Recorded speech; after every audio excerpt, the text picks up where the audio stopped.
In the early hours of October 7, 1998, in Laramie, Wyoming, a senseless act of hate led to the death of a young man with a promising future. His death affected the nation and the world.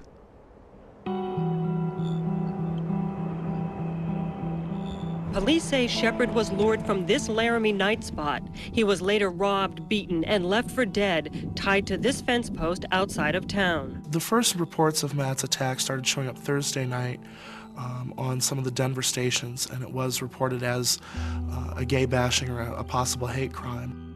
When we saw him, it was like he didn't even look like Matt. He had stitches all over his face, and he was swollen, and bandages all over his head. And he was basically begging. He was asking them to stop hitting him, telling them that they were hurting him, not to hurt him anymore. We didn't want him to feel the trauma of the whole thing, so we played his favorite music. We sprayed his cologne around the room.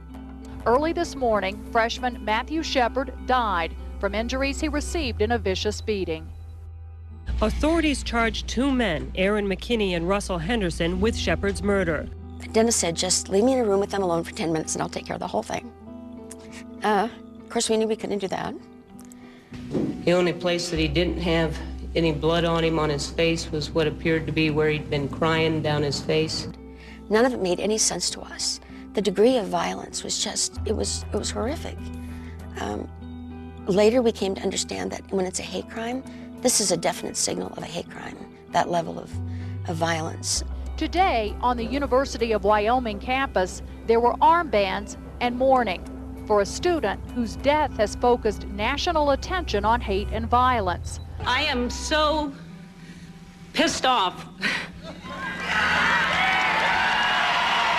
President Clinton is urging Congress to expand a federal hate crimes law following the beating death of a gay student in Wyoming.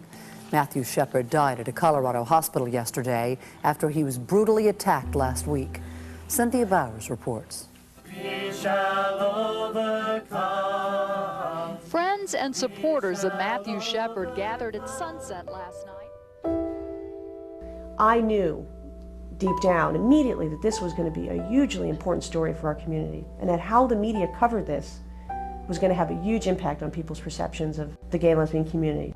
When the media hit Laramie, again, I think it was an opportunity for Laramie to step up, show the pride in that community, to show that we don't condone any kind of activity like that. I remember greeting people as they came in. Some we knew and some we didn't. I remember the beautiful service, the beautiful music. And Matt had been cremated, and his urn was in a beautiful oak box in front of the altar. And it had a ceramic mountain scene on it, and everybody would touch it when they went by.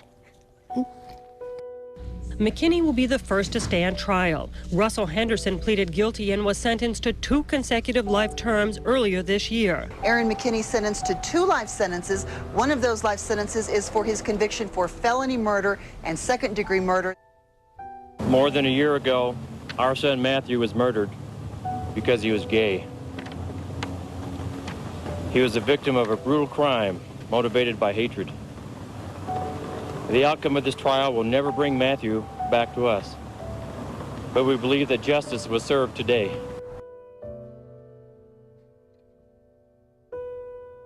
I think Matthew Shepard's death was one of those unique events in American history that galvanized most hearts beyond bias.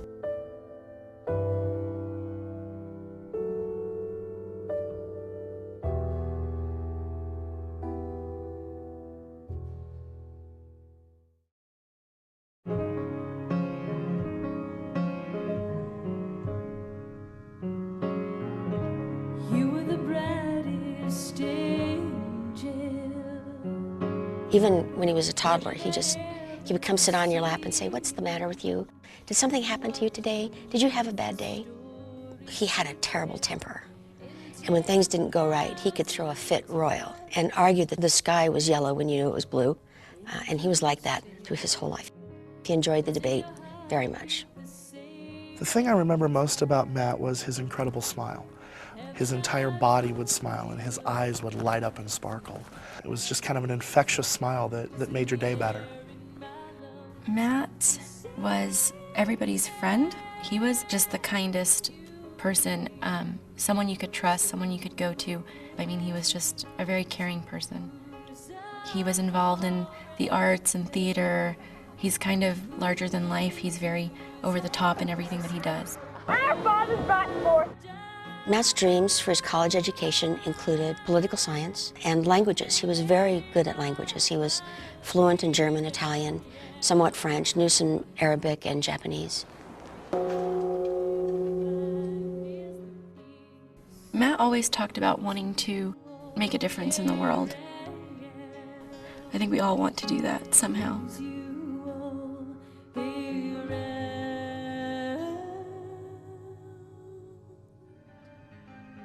It would have been, I'm sure, a real temptation to say, please leave me alone.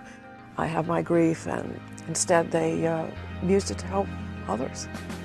Going from the absolute pit of devastation, and then taking all that energy and somehow managing to use it to create this force of goodness and love in the way that she does. She is such a special woman and so filled with love, which is so extraordinary for someone to have gone through something like this. When it comes to hate crimes, and it comes to the way that people understand gay people, it's amazing how much has happened since Matthew died. And it's amazing how much Judy has had a part of that. I had this hunch that she was on the beginning of a very new journey in her life that was going to take her somewhere that was going to make a real difference. I think the thing you gotta know about Judy is that behind that placid exterior beats the heart of a tiger. Since Matt died, we have become acutely aware of the forces at work in this country that seek to do harm to the gay community. We will stand with you in this struggle to ensure equality, dignity, and respect for every gay American. Every American.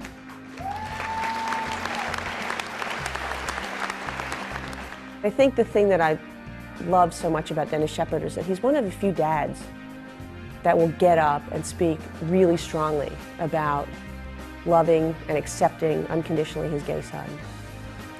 My biggest hope is that other fathers will stand up and say, I have a son or I have a daughter that I am proud of, that I love dearly, who happens to be gay. Thank you very much.